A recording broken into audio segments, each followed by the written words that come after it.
Hello everyone, and welcome to the channel, Sola Stories. I am 75 years old. When I was hospitalized, my son wouldn't answer my calls. Then, my daughter-in-law posted a photo that broke my heart and made me write my will. To all my listeners, all my friends, the day I was admitted to the hospital, my son and daughter-in-law threw a party at home to celebrate. Tell me, how could I possibly recover from my illness after that? What was even more heartbreaking was that they knew I was fighting for my life, yet they chose to ignore it, completely absorbed in the joy of their party. Faced with this unforgivable pain, I refused to forgive them and did something that made them lose everything. So, what exactly happened that sent me to the hospital? And what was so special that my son and daughter-in-law threw a party to celebrate? And how did I make them lose it all, forcing them to live in regret? Please, listen closely to my story. My name is Eleanor Pierce, and I am 75 years old. There's an old saying about the difficult years of 73 and 84 when you're knocking on death's door. I passed the 73 mark 2 years ago and still feel sharp, though my legs aren't what they used to be. Since my dear husband, Arthur, passed away a year ago, I've been living alone in this historic 3-story brownstone he and I owned in Boston. But that peace was shattered on a late autumn afternoon. That day, my only son, Stephen, moved in with his wife, Tiffany, and my grandson, Caleb. The U-Haul truck they brought, packed with their furniture, was parked right out front, disrupting the quiet of our tree-lined street. "Mom!" Tiffany called out, her voice as sweet as honey, as she rushed over to link her arm with mine the moment she stepped out of the car. "With Dad gone, we just couldn't bear the thought of you living here all alone. Stephen has been so worried he can't eat or sleep." She said this with her eyes sparkling, the perfect picture of a devoted daughter-in-law. "Starting today, we're moving back in with you to liven things up and take care of you." I looked over at my son, Stephen. He had lost weight and looked tired, just nodding silently in agreement with his wife. "Mom, Tiffany's right. If we live closer, we can get here faster if anything happens." How could I refuse such a display of devotion? Besides, living with my children and grandson, seeing them every day, isn't that what every older person dreams of? I happily prepared the entire garden-level floor for the two of them and set up a smaller room for my beloved grandson, Caleb. I truly believed that from that day on, our home would once again be filled with laughter and joy. But I was wrong. Terribly wrong. For the first few days, Tiffany did act like a capable daughter-in-law. She would always say, "Mom, you're older now. Your bones are fragile. You should just sit, drink your tea, and relax. Leave all the housework and cooking to me." Hearing that made my heart swell with pride. I felt so lucky. But her idea of leaving it to me was strange. At breakfast, she'd say, "Mom, I'm just not used to store-bought stuff, you know? It's so processed. Maybe you could get up a little early and make us all some oatmeal from scratch? The way you make it is the best." So, at 75 years old, I found myself getting up in the dark at 5 o'clock in the morning to cook oatmeal. At lunchtime, she would sigh dramatically. "Stephen's been working so hard lately, he needs something to build him up. Could you make him your pot roast? I'm hopeless in the kitchen, and yours is legendary." So, once again, I found myself busy in the kitchen, chopping vegetables and preparing the meat. When the laundry piled up, she'd say, "Mom, this old washing machine is going to ruin my designer dresses. Could you just hand wash these few delicate things for me? And you could just toss your clothes and Caleb's in with them. It'll be cleaner that way." And so, my old, wrinkled hands would be submerged in cold, soapy water again. Just like that, I went from being the owner of the house to its unpaid maid. Tiffany's words were sweet, but her actions were a silent knife, stabbing at my old heart. Under the guise of compliments and requests, she pushed all the work onto me. She wanted gourmet meals, perfectly ironed silk blouses, and floors so clean you could see your reflection. And the person making it all happen was me. And my son, Stephen? He had become a shadow. Every time he saw me coughing from exhaustion, he would just glance over before burying his head back in his plate. He saw me in the middle of winter, lugging heavy laundry baskets up from the basement, and would just walk past without a word. Perhaps in his eyes, his mother's labor was a given, a part of his life that required no thought. One evening, I was too tired and only managed to make a few simple dishes. The moment we sat down at the table, Tiffany frowned. "Oh, Mom, why is dinner so plain tonight? Caleb is a growing boy. This isn't nearly enough nutrition for him." I sighed and replied, "I wasn't feeling very well today, honey." Before I could finish, she cut in. "I know you're tired, Mom. That's why I said to let me handle it. But you insist on doing everything yourself. Well, I guess we'll just have to make do." She said it as if I had volunteered for all this. Stephen, sitting next to her, passed a piece of tofu to his wife and then called over to me. "Mom, if you're tired, you should rest. Tiffany is just worried about the family's health." His words felt like a bucket of ice water poured over my head. Worried about the family's health, but you let a 75-year-old woman do all the work? I didn't say another word. I quietly finished my meal, but from that day on, I was always the last one to sit down at the dinner table. They would eat happily, talking and laughing.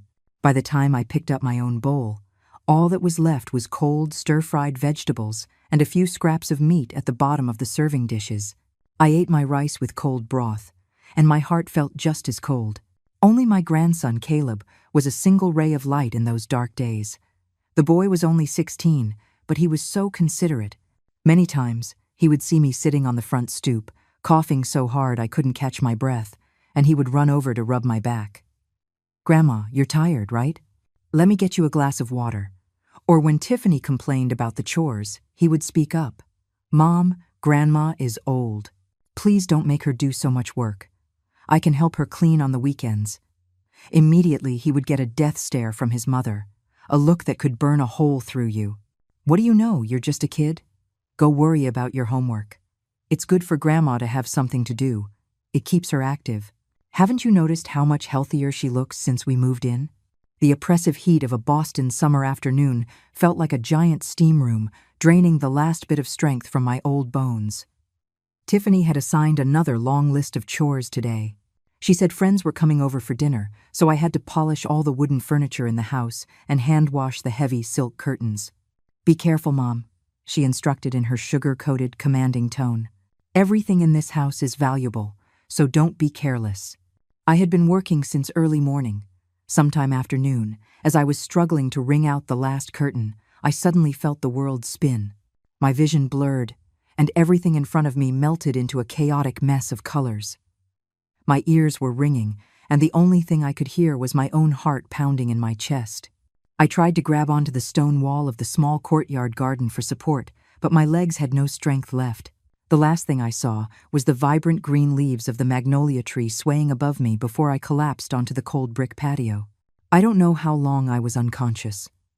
When I opened my eyes, the first thing I smelled was the sharp, antiseptic scent of a hospital.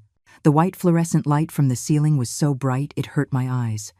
Everything around me was a sterile white. A young nurse saw that I was awake and walked over. "Ma'am, you're awake. How are you feeling?" she asked with concern. My voice was barely a whisper. Where am I?" "You're at City General Hospital. You fainted due to high blood pressure. Luckily, your neighbor, Mrs. Davis, came over to visit and saw you lying in the courtyard. She called an ambulance right away. The doctor says you need to stay for a few days for observation," the nurse explained, handing me a cup of warm water. "You'll need to call your family to come handle the admission paperwork and take care of you." Family. Those two words cut my heart like a knife. Besides my only son, Stephen, who else did I have? A wave of grief and sorrow washed over me. Although I had started to see their true colors, deep down, I was still a mother. No matter what your child is like, when you're sick, they are the first person you think of. With trembling hands, I borrowed the nurse's phone and dialed the number I knew so well I could dial it with my eyes closed. It rang for a long time, so long I thought he would never pick up. Finally, a sleepy, annoyed voice came through. "Hello? Who is this?" "Stephen, it's Mom," I said, my voice weak and hoarse. "Mom?" His voice sounded a bit more awake, but still full of impatience. "What is it? Why are you calling at this hour?" "Stephen, I'm at the hospital." I collapsed. The doctor said. Before I could finish, Stephen cut me off, his voice filled with exhaustion and irritation. "What? The hospital? Oh, for God's sake. I'm running a high fever myself. I'm too weak to even walk. And Tiffany has to stay home to take care of me. Mom, you're going to have to find someone else, or just figure it out on your own. I'm too tired. I can't make it. Click. He hung up. Just like that. No more questions, not a single word of concern. Just an excuse, and a poorly crafted lie. I held the phone, my whole body shaking. His last words echoed in my ears. Mom, you're going to have to figure it out on your own. My son. The son I carried for 9 months, the son I raised with all my love, was now telling me this while I lay alone in a hospital bed.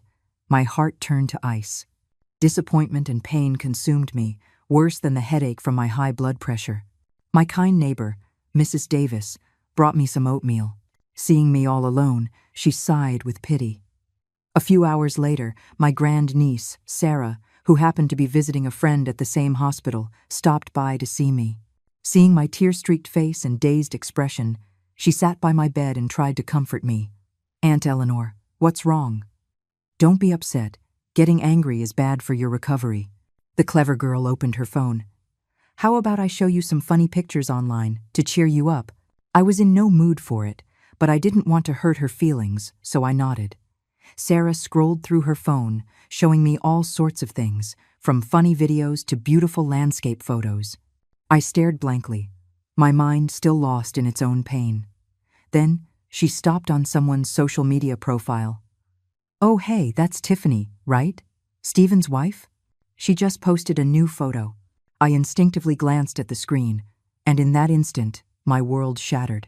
It was a photo taken at a fancy downtown steakhouse.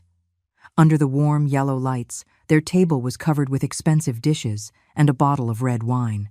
In the picture, my son, Stephen, was beaming, his cheeks flushed with color.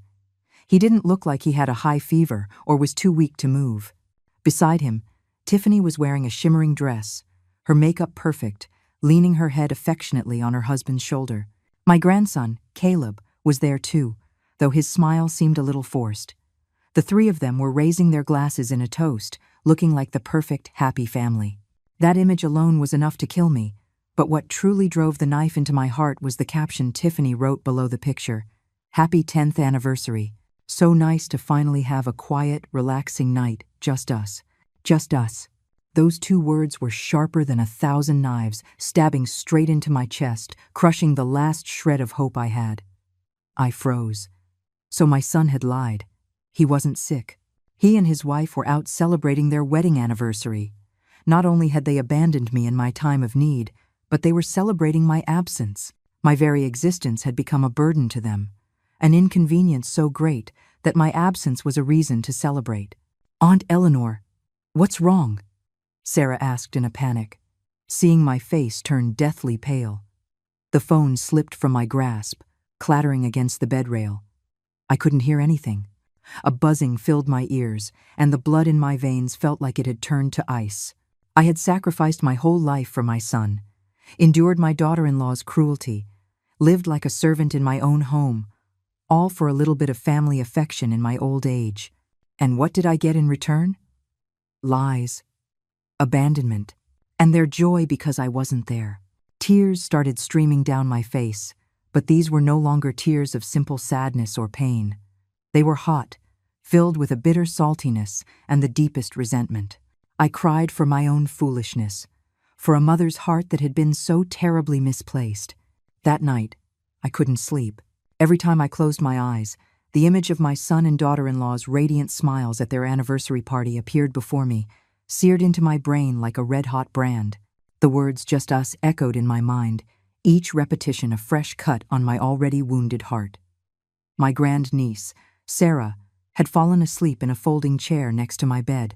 Seeing how tired she looked, I didn't have the heart to wake her, but what I had to do next couldn't wait. I gently nudged her. Sarah, honey, could I borrow your phone again? My voice was no longer trembling and weak like it had been that afternoon. It was deep and steady, with a strength that surprised even me. She rubbed her eyes and groggily handed me the phone. Aunt Eleanor, who are you calling? Should I call Stephen for you? No, I answered sharply. I am not calling him. I dialed the number of my old friend, Carol Henderson. It only rang twice before she picked up, her familiar, worried voice on the other end. Eleanor? Is that you? I heard you were in the hospital. How are you? I was worried sick. I was planning to come see you first thing in the morning. Is Stephen there? Hearing her voice, a flicker of warmth entered my cold heart, but this was no time for weakness. Carol, I said, my voice unnervingly calm. I'm fine. Don't worry. I'm calling you because there's something important I need your help with. What is it? You sound so serious. Anything, you just tell me. If I can help, I will. I took a deep breath of the cold, dry hospital air, then spoke each word clearly and firmly, giving myself no room to waver. Carol, isn't your grandson James a senior real estate agent at that big firm in Boston? Yes, he is. Why do you ask? Carol sounded surprised. Tell him, I continued, my voice even more resolute, that I want to sell the brownstone that Arthur and I owned on Union Park Street. I want an immediate sale. I'll take any price as long as it's fast. Silence. A heavy silence hung between us. I could picture Carol's shocked expression. A few seconds later, she practically shouted into the phone, her voice filled with disbelief. What are you talking about? Sell the house? Eleanor, are you out of your mind? That house was Arthur's life's work. How can you just sell it like that? What about Stephen? Does he know about this? He doesn't need to know, I said, my voice as cold as ice. And from this day forward, it has nothing to do with him. Eleanor, calm down and listen to me. Let's not rush into things. Even married couples have their disagreements. It's normal for mothers and sons to argue. You're sick right now. You're not thinking clearly. Don't make a decision you'll regret. When you get out of the hospital, we can talk about it, okay? Carol pleaded, her voice full of genuine concern for me. I knew she meant well. Anyone hearing this would think I was just an old fool who had lost her senses in a fit of anger. But only I knew that I was more clear-headed than I had ever been. Carol, I interrupted, the finality in my voice silencing her. I've made up my mind. You're my best friend, that's why I'm telling you. My love for them was thrown on the ground and stomped on.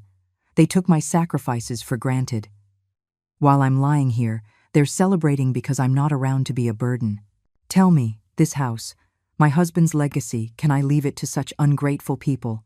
I would rather sell it to a stranger who understands its value than let it fall into the hands of people who only know greed and hypocrisy. This house, I will never leave it to those ungrateful children. I wasn't crying, but every word I spoke was soaked in a lifetime of accumulated pain and resentment. There was a long silence on the other end. Perhaps Carol sensed my unbreakable resolve. Finally, she sighed heavily. I understand. Since you've made your decision, okay. I'll talk to my grandson first thing in the morning. You just take care of yourself. Thank you, Carol. You're the only one I can trust with this. After the call ended, I handed the phone back to Sarah. She looked at me with a mixture of fear and confusion. I just gently stroked her hair and turned to face the window. The night outside was still, the lights of Boston twinkling like distant stars. In contrast to the storm that had just raged in my heart, I now felt an extraordinary sense of calm, like a person who has walked through a hurricane for too long and finally found peace in the eye of the storm. No more fear, no more hesitation, and no more attachment. For 4 days, I lay in that hospital room. The 4 white walls and the smell of disinfectant had become familiar. In those 4 days, Stephen and Tiffany had vanished from my life completely, as if being a mother and grandmother was never a part of their responsibilities. The day I was discharged, the doctor gave me a long list of instructions. Maintain a cheerful mood, avoid emotional stress, eat regularly. I nodded silently and signed the papers. The moment I walked out of the hospital doors, I saw other families bustling around their loved ones, carrying bags and chattering away. A pang of sadness hit me, but it was fleeting, like an autumn breeze. The pain had already hardened into resolve. I no longer had expectations, so I could no longer be disappointed. I hailed a taxi by myself. When I gave the driver the address of that house, my voice didn't tremble in the slightest. Union Park Street. It was once my home, then it became my prison, and today it would become a battlefield. The taxi moved slowly through the familiar Boston streets. The late summer sun was golden like honey, glinting off the old brickwork of the buildings. I watched the scenery pass by, feeling a terrifying calm inside. I didn't feel like I was going home. I felt like a general returning to the capital to quell a rebellion. All weakness and sorrow had been left behind in that cold hospital room. The car stopped at the corner of my street. I paid the fare and walked slowly, seeing the outline of my stately old brownstone from a distance. It stood there silently, dignified, a witness to so many years. Just then, a sleek black sedan pulled up and parked in front of the main entrance. The door opened, and a young man in a well-tailored suit got out first. He was tall and handsome, with a professional and capable air about him. This was my friend Carol's grandson, James Carter, the agent I was entrusting with this. He walked around to the other side and opened the door for a middle-aged couple. The man had a kind face, dressed in casual clothes made from expensive fabric. The woman beside him exuded an air of elegance, carrying a designer handbag. They were the first, and perhaps the last, potential buyers to see the house. James saw me, and a flash of surprise crossed his eyes, quickly replaced by respect. He walked quickly towards me and greeted me. "Mrs. Pierce, hello. I'm James Carter. My grandmother, Carol, already called me. Did you just get out of the hospital? You still look a little pale." I nodded slightly, offering a steady smile. "Thank you, James. I'm fine. And these must be Mr. and Mrs. Chen?" "Hello," I said to them. "I do apologize. I've just come from the hospital, so the house might be a bit of a mess." The couple looked surprised and a little embarrassed. The woman quickly waved her hands. "Oh no, not at all. Please don't apologize. We are the ones intruding. We heard from James that you were looking for a quick sale. That's the only reason we came so suddenly. You should be resting after being ill." "It's no trouble," I said, taking the familiar set of keys from my pocket. The sound of the metal jingling was crisp in the quiet street. "Please, come in. Make yourselves at home." I inserted the key into the lock, and the heavy mahogany door groaned as it swung open, revealing the sunlit courtyard and the magnolia tree, its scent still lingering in the air. "Oh my," the woman gasped, her eyes lighting up with awe and admiration. "It's beautiful. To find such a classic and peaceful place right in the heart of the city." Her husband nodded in agreement, his eyes scanning the entire space, from the moss-covered stones of the small fountain to the polished dark wood of the support beams. "This architecture is magnificent. It must have taken someone with incredible dedication and taste to maintain a property like this so well."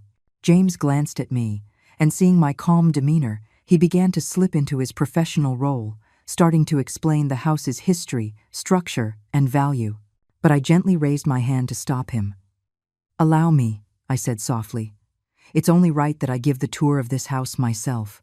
The couple listened intently, their expressions showing not just an appreciation for its material value, but a genuine respect for the history I shared. I led them through every room, from the bedrooms with their antique four-poster beds to the kitchen with its old iron stove. For every corner, every object, I attached a small story.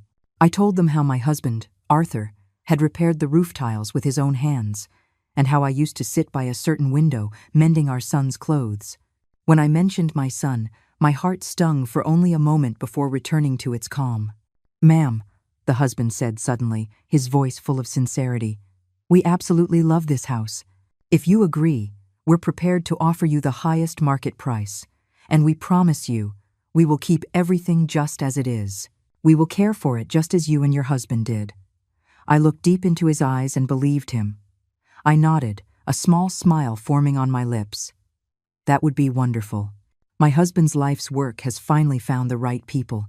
Just at that moment, the front door was thrown open from the outside. Stephen and Tiffany were back. They were returning from a massive shopping spree. Tiffany walked in first, her arms laden with at least 5 or 7 shopping bags from high-end brands, clothes, shoes, cosmetics, everything. Her makeup was perfect, she was glowing, and she was laughing loudly with her husband. Stephen followed behind, also struggling with several large bags, a look of tired satisfaction on his face, the look of someone who had just spent a lot of money. When they stepped through the door and saw the scene in the courtyard, me, a stranger in a suit, and an elegant middle-aged couple. Their laughter died instantly. The surprise on Tiffany's face quickly turned to suspicion, then erupted into a blazing fire of rage. She carelessly dropped the expensive shopping bags on the ground, put her hands on her hips, and her eyes, sharp as knives, scanned from James to the couple. "Who are you people?" she shrieked, her shrill voice shattering the home's classic serenity. "Who gave you permission to just walk into my house?" The couple was clearly taken aback by her aggressive tone and took a step back. James, ever the professional, stepped in front of them, his voice calm but firm. "Good afternoon, ma'am. My name is James Carter, from the real estate agency. We are here at the invitation of the homeowner, Mrs. Eleanor Pierce, to view the property." "The homeowner?" Tiffany let out a savage, cold laugh. Then she saw the property listing pamphlet in James's hand. Her face changed dramatically, from furious red to a horrified, deathly white. She ignored everyone else and lunged towards me, her finger with its bright red nail polish pointing right at my face. She was so close I could smell her strong, expensive perfume. "You old woman," she roared. "All pretense gone. Are you insane? Or have you finally gone senile? Who gave you the right to sell this house? Who do you think you are?" Stephen had snapped out of his shock by then. He rushed to his wife's side, his face turning pale with a mixture of anger and fear. He didn't ask about my health, didn't care why I was here instead of the hospital. The only thing he cared about was that this huge asset was about to slip through his fingers. "Mom," he echoed his wife, "what the hell are you doing? Do you have any idea what you're doing? This is my house, your son's house. How could you just decide to sell it?" "Your house?" I repeated, my voice terrifyingly calm. For an entire year, I had been silent. I had endured. I swallowed my tears, listened to the criticisms, served as an unpaid maid, and ate their leftover scraps. But today, that silence was over. I straightened my back, something I hadn't been able to do for a long time. I lifted my head and looked directly at the man I once loved more than life itself, and at his cunning wife. An unprecedented strength surged through my old veins. "Be quiet," I commanded. My voice wasn't loud, but it was powerful and filled with an authority that stunned both Stephen and Tiffany into silence.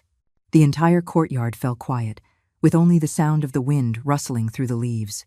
I stared directly into Stephen's face, my voice as cold as ancient ice. "Your house? Who told you that? When your father was alive, did he ever once say he was giving this house to you? It's right here, in black and white. The deed to this house is in my name, Eleanor Pierce, and your father's, Arthur Pierce. Now that he is gone, according to the law, this is my sole legal property. I can sell it, I can give it away, I can even burn it to the ground, and I don't need to ask for anyone's permission." Every word I spoke was a sledgehammer, shattering their fantasies and their greed. Tiffany stammered, You wouldn't dare. This is the Pierce family home." "The Pierce family?" I laughed, a sound full of irony. A son who leaves his dying mother in the hospital to go celebrate? A daughter-in-law who is happy her mother-in-law is gone? Do you two even have the right to mention the word family? You gave up your right to be part of this family a long time ago. I didn't give them a chance to say another word. I pointed towards the front door. "I've had enough of you. The bond between us as mother and son was broken the day you hung up on me at the hospital. Now, both of you, pack your things and get out of my house. Immediately." The shock on their faces turned to panic. They had never imagined that this frail, submissive old woman would ever fight back. They looked at me as if I were a monster. In the middle of this storm, I suddenly saw my grandson, Caleb. I don't know when he got home, perhaps at the same time as his parents. He wasn't carrying any shopping bags, just his backpack. He was huddled behind a wooden pillar, trembling, his face pale with fear, looking at me with a complex mix of emotions. Seeing him, the fire in my heart immediately subsided. I turned to him, my voice softening, but still firm with resolve. "Caleb, come over to Grandma." He hesitated, looking from his parents to me. "This is between the adults. It has nothing to do with you," I said, looking directly into his eyes. "Now, Grandma is giving you a choice. You can either go with your parents, or you can stay here with me. If you want to be with me, you stay. Grandma will pay for your education and raise you to be a fine man. My offer to Caleb was like tossing a lit match into a barrel of gunpowder. Tiffany, realizing she had completely lost control, tore off her final mask, revealing the selfish, vicious person she truly was. Stay with Grandma? She shrieked with laughter, a sharp and crazed sound. With a dying old woman? A broke old woman who sold the house and doesn't have a penny to her name? Caleb, I'm telling you, if you choose to stay today, you can forget you ever had a mother. Stephen, after his initial shock, was also consumed by rage and desperation. He was no longer a weak-willed son but a cornered animal. He pointed at my face and started cursing me with the most vile words. You vicious old woman, you're not my mother. My mother would never treat her own son this way. You'd rather trust strangers than your own flesh and blood. Fine, you want to sell the house? Sell it. I want to see if anyone sheds a single tear for you when you die old and alone. I want to see how you live with all that money by yourself. They cursed me, hurled the cruelest words at me, but strangely, I didn't feel pain. I only felt pity. Pity for their stupidity and their shallowness. They still thought what I wanted was money, or for them to take care of me. They would never understand that all I ever wanted was a little love, a little respect. The couple and James stood there, shocked and embarrassed. They had just witnessed the rawest, ugliest kind of family tragedy, but their presence also confirmed one thing. My decision was absolutely right. Then, the cruelest thing happened. After venting all their anger, Tiffany and Stephen didn't even glance at their son. They didn't ask Caleb what he wanted or how he felt. They turned and rushed back into the house, not to pack all their belongings, but only to grab the most expensive items, designer clothes, handbags, watches, laptops, anything they could turn into cash. They walked right past Caleb, as if he were invisible. In that moment, in their eyes, their son was less important than a leather bag. Less than 10 minutes later, they dragged out 2 large suitcases. Tiffany walked in front, her face a mask of stone-cold fury. Stephen followed. As he passed me, he stopped and shot me a look filled with pure hatred. You will regret this. I will never forgive you for the rest of my life. He turned and walked away, dragging his suitcase. Before leaving, Tiffany turned back and threw one last sentence at me like a curse. Let's see how you survive all alone. Let's go. The heavy wooden door slammed shut behind them. Their footsteps faded into the distance and then disappeared. The house suddenly became eerily quiet. The storm had passed, leaving behind only the ruins of what was once a mother-son relationship. I stood there, my body swaying slightly. After the anger subsided, the exhaustion from my age and illness washed over me. I felt drained, but I did not fall. In the silence, I felt a slight movement. It was Caleb.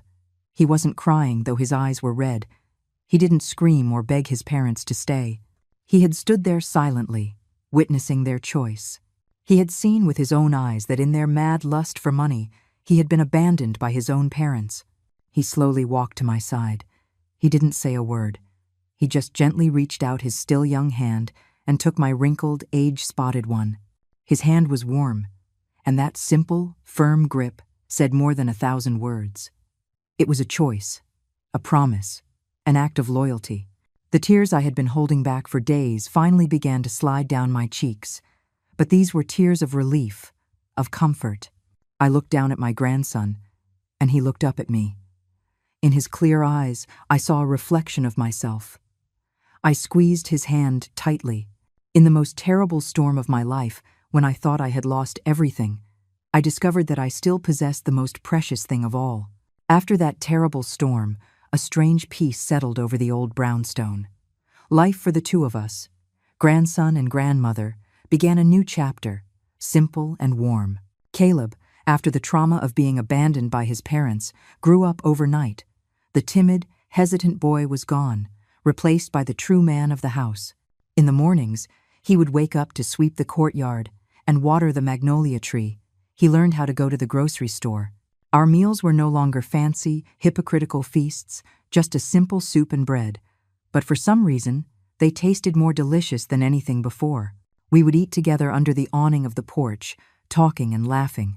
Even though it was just the two of us, our voices were enough to chase away the cold silence that had shrouded the house for a year. That peace lasted for exactly 1 week, a week as brief and beautiful as a dream. On a sunny morning, as Caleb and I were in the kitchen preparing vegetables, there was a sharp, urgent knock on the front door. The sound was impatient, completely out of sync with the relaxed rhythm of our quiet street. Caleb ran to open it. Standing there was a man in a court officer's uniform, his expression stern and emotionless. He glanced at Caleb, then asked, "Is this the residence of Miss Eleanor Pierce?" "Yes, sir."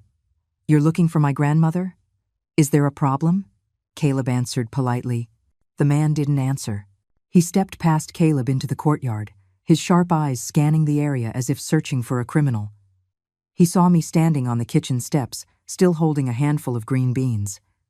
"Are you Eleanor Pierce?" he asked, his tone more like a command. I nodded, a sense of dread rising within me. "Yes, I am. Can I help you?"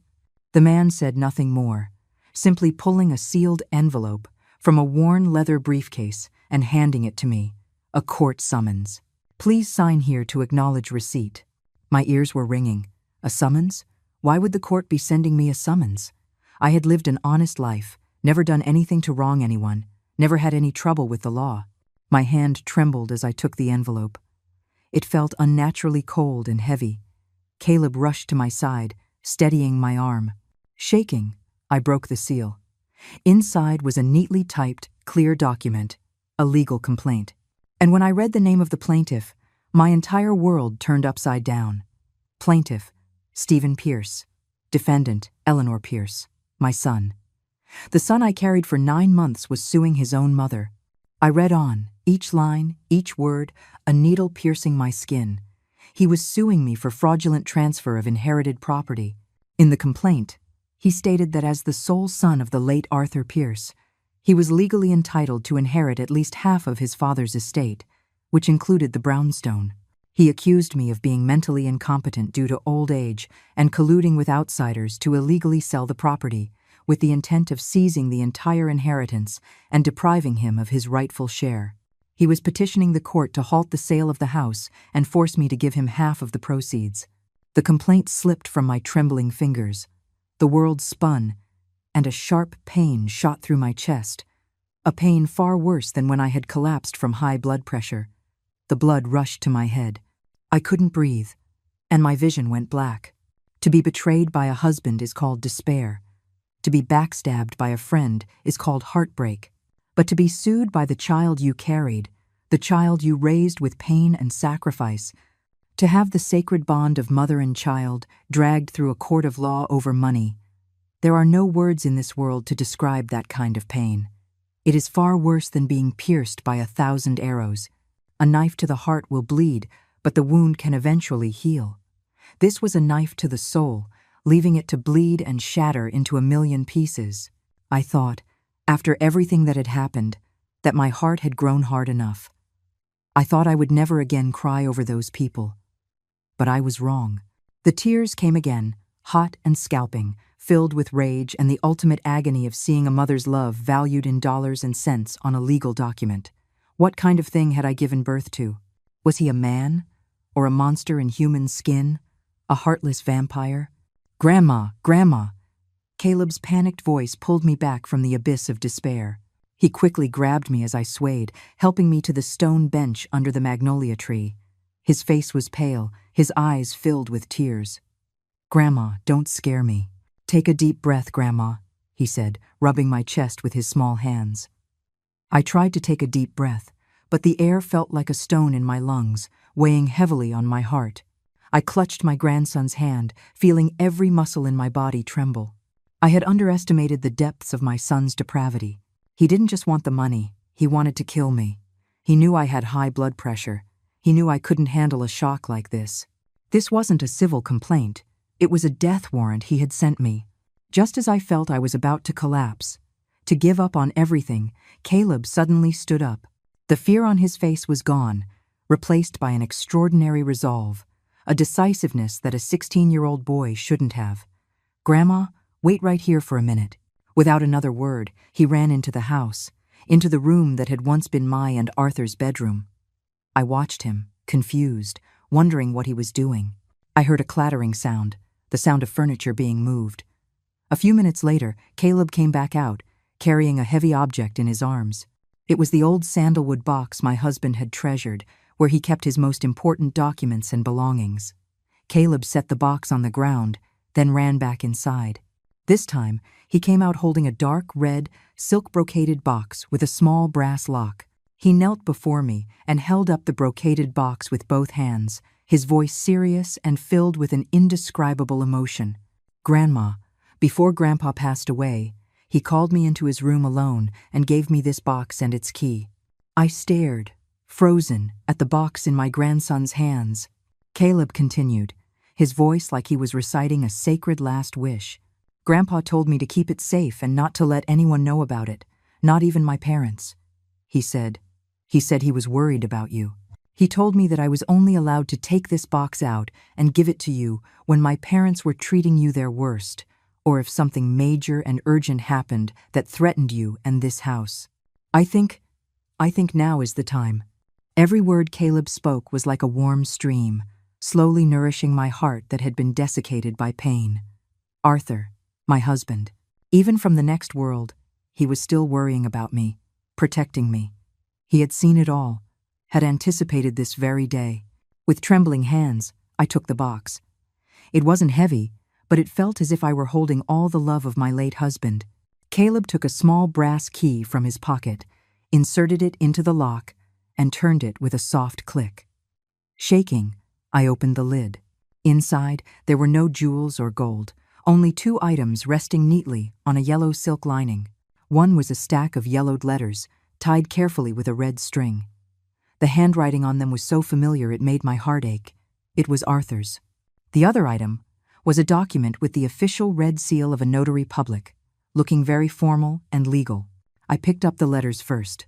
My hands were shaking so badly I almost dropped them. I took a deep breath, and the familiar smell of old paper and ink filled my nostrils, bringing fresh tears to my eyes. But this time, they were tears of longing and gratitude. I opened the first letter. "Eleanor, my dearest wife, by the time you read these words, I will likely be long gone. Please, do not grieve too much. Life and death are the laws of nature. My only regret is that I could not stay with you longer, could not walk with you on the rest of your journey. Eleanor, there is something I have kept hidden in my heart, something I never dared to tell you for fear of worrying you. But now, I must. Stephen, our only son. I saw his true nature long ago. He is not a bad person, but he is a coward. He has no backbone, and he listens too much to his wife. As for our daughter-in-law, Tiffany, her greed is a bottomless pit. I have seen the way she looks at this house, at our antiques. It is not the look of appreciation, but of possession. I knew that once I was gone, they would not let you live in peace. I worried so much for your future. I spent my life with you and never let you suffer a single hardship. I cannot accept the thought of you living in humiliation in your old age. Therefore, I have made arrangements on my own. You may be angry with me for being so decisive, perhaps even for being so cruel to our own son. But Eleanor, a father's love is not about condoning wrongdoing. Protecting you, protecting our life's work, that is my greatest responsibility. In this box, besides this letter, there is a legally notarized will that I had drawn up long ago. It is a weapon, the last shield I can leave to protect you. When the time comes, use it. Do not hesitate. Live a peaceful and happy life. That is my greatest wish. Farewell, my love. Your husband, Arthur Pierce." I clutched the letter to my chest, sobbing uncontrollably. He knew everything. He had seen it all, but he bore the worry alone because he didn't want to burden me. My husband, thinking only of me until his very last moment. After I composed myself, I shakily picked up the remaining document. The will. I turned it over, page by page, reading every clause carefully. The more I read, the more astonished I became, until finally an incredible strength rose within me, sweeping away all fear and pain. The will was written with perfect clarity, with no legal loopholes. Article 1. I, Arthur Pierce, bequeath all of my assets, including all bank savings, antiques, and specifically the brownstone located on Union Park Street in Boston, upon my death, to be given in their entirety to my wife, Mrs. Eleanor Pierce. Mrs. Eleanor Pierce shall have the full and sole right to use, rent, sell, or otherwise dispose of this property, without requiring the consent of any other person. Article 2. Upon the death of Mrs. Eleanor Pierce, should any of said property remain, it shall be transferred in its entirety to my only grandson, Caleb Pierce. Article 3. As for my son, Stephen Pierce, due to his years of failing to perform his filial duties, his lack of character and ambition, I have decided to leave him no property whatsoever. Not one single cent. The will bore Arthur's signature, the signatures of 2 witnesses, and the bright red seal of the notary public. The date of notarization was 2 years ago, just a few months before my husband passed away. I closed the will. The declaration of war my son had sent me had been answered, not by me, but by his own deeply disappointed father. The shield my husband had left me was stronger than steel. On the day of the hearing, the sky over Boston was overcast, with dark clouds rolling in, just like my heavy heart. I, a 75-year-old woman who should have been enjoying her golden years surrounded by family, was now forced to dress in my most respectable clothes and walk, trembling, into a courthouse. By my side was Caleb. The boy wore a crisp white shirt, his young face set with an unusual determination. He held my hand tightly, the warmth from his palm giving me an invisible strength. Behind us was our lawyer, Mr. Chen, a calm, middle-aged man I trusted completely. He had reviewed my husband's will and letter and had said only one thing: "Mrs. Pierce, rest assured, justice is on our side."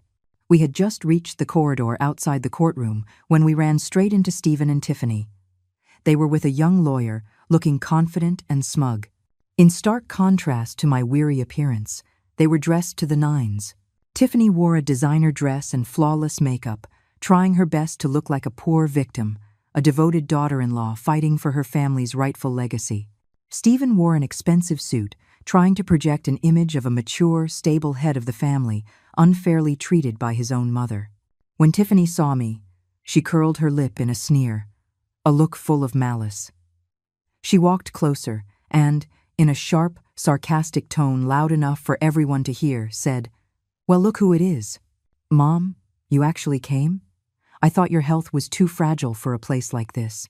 You really should be at home resting. A courtroom is a place for laws and evidence, not for telling sob stories and crying, Mom." I said nothing, just looked at her calmly. Perhaps my gaze was too serene, because the smile on her face faltered for a moment.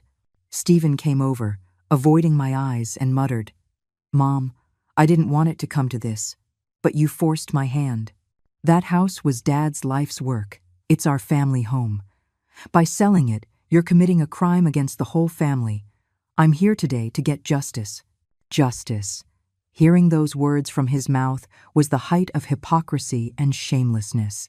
I squeezed Caleb's hand tighter and walked with my lawyer into the courtroom, leaving their venomous words and false faces behind. The courtroom was spacious and cold.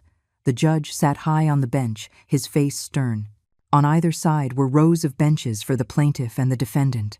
Only a few feet separated the two sides, but it felt like a chasm that had opened between a mother's love and betrayal. The trial began. After the tedious administrative procedures, Stephen's lawyer began his opening statement. He stood up, his voice loud and persuasive, attempting to paint a tragic story for his clients. "Your Honor, members of the jury," he began. "Today we are here to address a deeply painful case, a case none of us would ever wish to see. My client, Mr. Stephen Pierce, is the only son of the late Mr. Arthur Pierce and Mrs. Eleanor Pierce. Since the founding of our nation, it has been a moral and legal tradition that a son inherits from his father. The son is the one who carries on the family name, who inherits the family assets to care for his parents and the family legacy. This is not just tradition, it is the undeniable right and wrong of the matter." He paused, looking around the courtroom, as if seeking agreement. However, after the death of her husband, Mrs. Eleanor Pierce, due to her advanced age and diminished mental capacity, was swayed by the ill advice of outsiders and unilaterally decided to sell the ancestral family home. Your Honor, this is not just a physical asset, it is a spiritual legacy. This action not only deprives my client of his legal right to inheritance as stipulated by state law, but it also tramples upon the love and care of his parents and violates the cherished moral traditions of our society. He went on, citing statutes regarding intestate succession when there is no will trying to portray me as a senile, unreasonable old woman, while my son and daughter-in-law were the suffering heroes, fighting to protect their family's heritage. Throughout his entire speech, I sat in silence. I glanced over at the other side. Stephen had his head down, pretending to be in pain. Tiffany periodically dabbed at her eyes with a handkerchief, putting on a perfect performance. They were confident they would win. They believed that both the law and morality were on their side. The entire courtroom seemed to be moved by the lawyer's emotional words. Finally, he finished. The judge turned to our side. Does the defense have a response? Mr. Chen stood up calmly. He didn't rush to rebut, nor did he show any anger. He simply cleared his throat, and in a steady, clear voice that echoed through the courtroom, said, Your Honor, members of the jury, counsel for the plaintiff has just delivered a very passionate and moving statement. However, that entire statement is built upon a single, flawed assumption. He paused, his sharp gaze fixed on Stephen and Tiffany. That assumption is that the deceased, Mr. Arthur Pierce, my client's late husband, passed away without leaving a will. The room fell silent. Stephen and Tiffany snapped their heads up, their eyes wide with shock and confusion. Their lawyer frowned, looking completely caught off guard. Mr. Chen didn't give them a moment to recover. He opened his briefcase, took out a document carefully protected in a sealed plastic sleeve, and walked forward to present it to the court clerk. Your Honor, this is a legally executed and fully notarized last will and testament, created by the late Mr. Arthur Pierce on March 15th, 2 years ago. We ask the court to review it. In that moment, time seemed to stand still. The courtroom was utterly silent. All eyes were on the document being solemnly handed to the judge. The rustling of the paper sounded deafeningly loud. No, that's impossible. Tiffany was the first to break the silence. She stammered, all confidence gone, replaced by pure panic. How can there be a will? My father-in-law never mentioned anything. Stephen looked as if he had been struck by lightning. His face was as white as a sheet, his lips trembling, unable to form a single word. He couldn't imagine that his quiet, unassuming father could have planned such a brilliant and ruthless move. The judge examined the will carefully, checking the seal and signatures, then instructed the clerk to verify its authenticity with the notary's office. A few minutes later, the clerk returned and confirmed with a nod. It was all legal and valid. Stephen's lawyer looked ashen. He knew the game was over. His entire opening statement had just become a ridiculous farce. The judge held up the will, his voice firm and authoritative as he read the most important clauses aloud to the court. In this will, the deceased, Mr. Arthur Pierce, makes his intentions perfectly clear. Article 1. All of his property, including the real estate located on Union Park Street, shall be left in its entirety to his wife, Mrs. Eleanor Pierce, who shall have the sole right to use and dispose of said property. He paused and looked directly at Stephen. Article 3. As for his son, Stephen Pierce, due to his failure to fulfill his filial duties, Mr. Pierce has decided to leave him no property whatsoever. Collapse. That is the only word to describe the state of my son and daughter-in-law. Tiffany let out a piercing scream. No, it's a fake. It must be a forgery. She conspired with someone to fake the will. I don't believe it. But her shouting only served to expose her greed and shamelessness even more. Stephen completely slumped over the table, his shoulders shaking violently. He wasn't crying from remorse, but from rage, from losing everything. The house was gone. His reputation was gone. The judge slammed his gavel down hard, the sound decisively ending Tiffany's tirade. Order, he commanded. This will has been verified as completely legal and valid. According to the law, when a legal will exists, the property is distributed according to the will's instructions. Statutory inheritance rights do not apply. He looked from us to the plaintiff's table, his voice devoid of emotion. After reviewing the evidence and hearing the testimony, this court has reached a final verdict. The entire courtroom held its breath. This court hereby dismisses all claims made by the plaintiff, Mr. Stephen Pierce. Mrs. Eleanor Pierce holds full and sole ownership and right of disposal of the property on Union Park Street. All legal and court fees are to be paid by the plaintiff. Court is adjourned. The final gavel strike sounded like a hammer on a coffin nail, burying all of Stephen and Tiffany's hopes and greed. Justice had been served. They not only got nothing, but they were also utterly humiliated in front of dozens of people. The whispers, the looks of contempt and pity were all directed at them. Their performance as the devoted, wronged children had ended in catastrophic failure. I let out a long, slow breath, feeling as if a great weight had finally been lifted from my chest. I didn't feel joy or satisfaction, only a profound sadness. Winning a lawsuit against your own son is the most bitter victory in the world. I took one last look at Stephen. He lifted his head, and his eyes met mine. In them, I saw no remorse, only hatred and emptiness. I knew, from that moment on, I had truly and forever lost my son. I turned away and didn't look back. Caleb squeezed my hand. "Grandma, let's go home." I nodded. "Yes, let's go home." My grandson, Mr. Chen, and I quietly left the courtroom, walking past the spot where my son and daughter-in-law sat frozen like statues.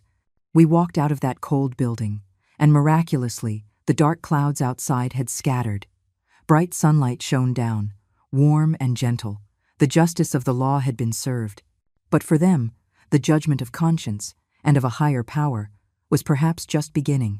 After the trial, everything moved quickly. With the court's clear judgment, there were no more legal hurdles.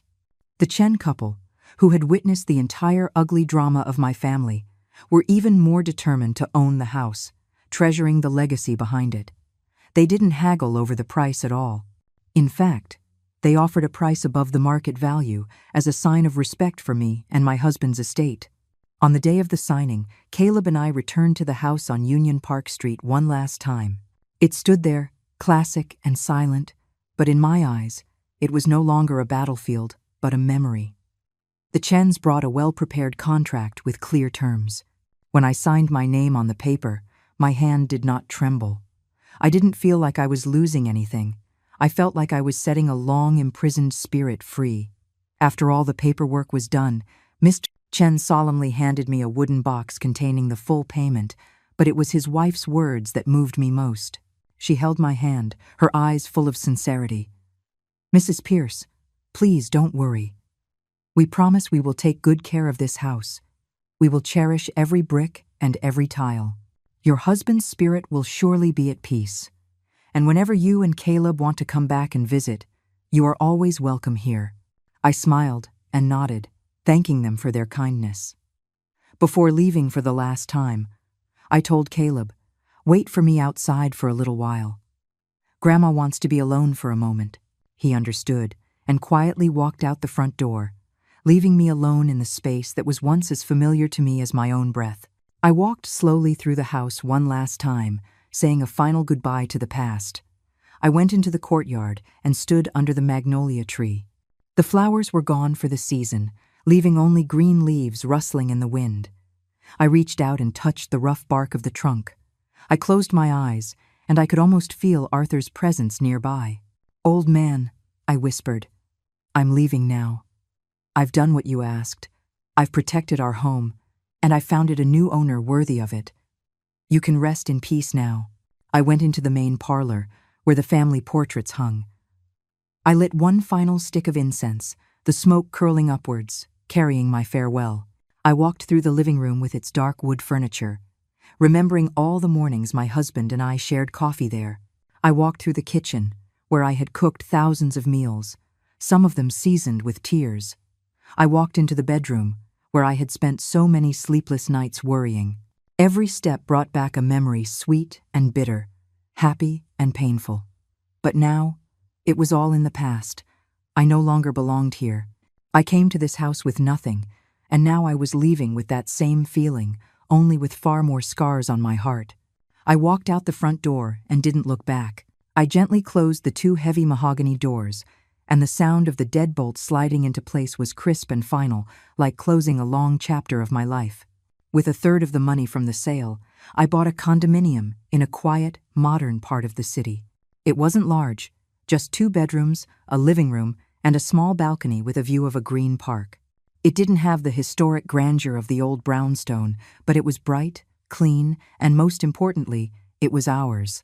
It was a new beginning, free from the shadows of the past. Our new life, my grandson's and mine, flowed like a quiet river. I no longer had to wake up early to toil for an ungrateful family. I had more time for myself. Every morning I would wake up, and Caleb and I would do some light stretches on the balcony before making a simple breakfast together. I had time to read the books I loved, to do needlepoint, to brew a pot of good tea, and sit on the balcony for hours, just watching the clouds go by. Caleb, after everything he had been through, had truly become a mature young man. He was not only devoted, but he was also incredibly diligent in his studies. He knew that our future now rested heavily on his shoulders. He threw himself into his schoolwork like never before. After school, he would come straight home to help me with cooking and cleaning. At night, after his chores were done, he would sit at his desk and study late into the evening. Seeing his silhouette hunched over his books under the lamplight, my heart ached for him but also swelled with pride. He was my hope, the dawn at the end of my life's long road. One day, he brought home a report card with a perfect score. He didn't brag, just quietly placed it on the table for me to see. I picked up the paper, and tears filled my eyes. I hugged him tightly. "Caleb, you are Grandma's pride, and you are your grandfather's pride too." He just smiled, a gentle smile. "I'm going to work even harder. I want to study architecture in college, so I can build Grandma a house even more beautiful than Grandpa's."